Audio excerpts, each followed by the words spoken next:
All right, this unit Skill Builder is all about simplifying radicals and completing operations with radicals. First, we'll work on simplifying.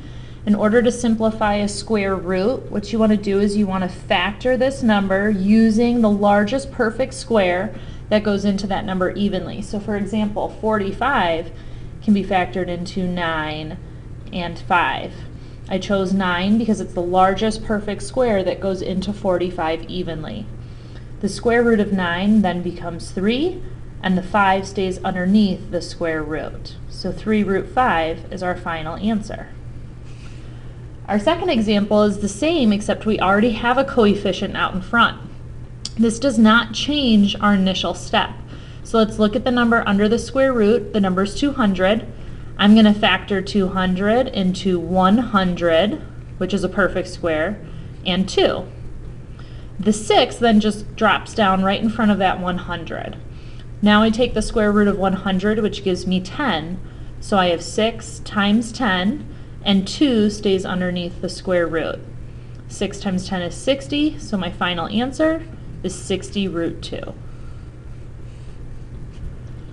The next skill that you need to be able to perform with radicals is multiplication. When you're multiplying radicals, any coefficients that are out in front of the square root get multiplied together. Here we have a 1 times 4, so that would give us a 4. Then any numbers inside the radical get multiplied together. So here we have 6 times 8, which gives us 48. Once you're done multiplying, you want to try to simplify the radical if at all possible. So for 48, we could factor that into the square root of 16 and the square root of 3. And again, I chose the square root of 16 because 16 is the largest perfect square that goes into 48 evenly. The square root of 16 gets simplified to 4, so now I have 4 times 4, and 3 stays underneath the square root. 4 times 4 is 16, so our final answer is 16 root 3. The next skill that you need to be able to perform is addition. So you need to be able to add two radicals together. Radicals can only be added when the radicand, the number underneath the square root, is exactly the same. So most of the time you need to simplify first. Looking at this first term, I can take the square root of 20 and factor that into the square root of 4 times the square root of 5. The square root of 4 becomes 2, so now I have 5 times 2 times the square root of 5, and 5 times 2 is 10. So I simplified 5 root 20 into 10 root 5. Now I'm going to add the square root of 5. That can't be simplified, so it just drops down. Now these two terms both have the same number underneath the radical, and I can go ahead and add them together.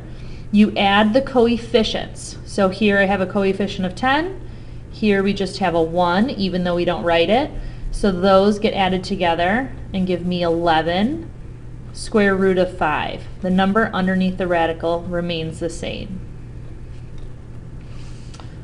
The last skill you need to be able to perform is rationalizing the denominator.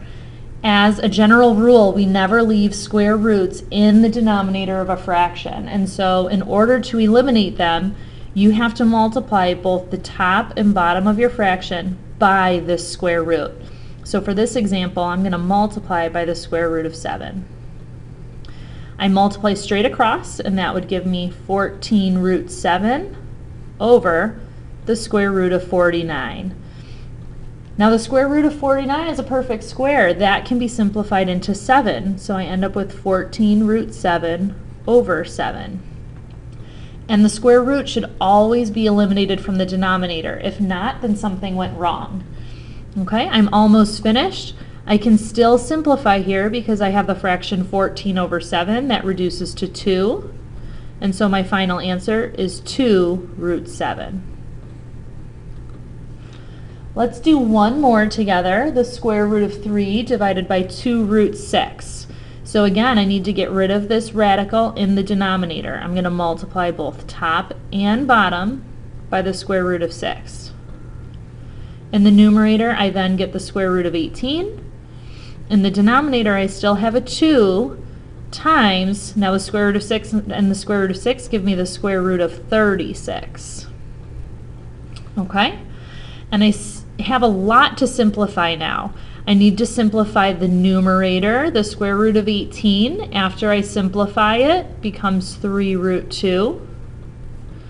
In the denominator, the square root of 36 is 6. 6 times 2 gives me a 12.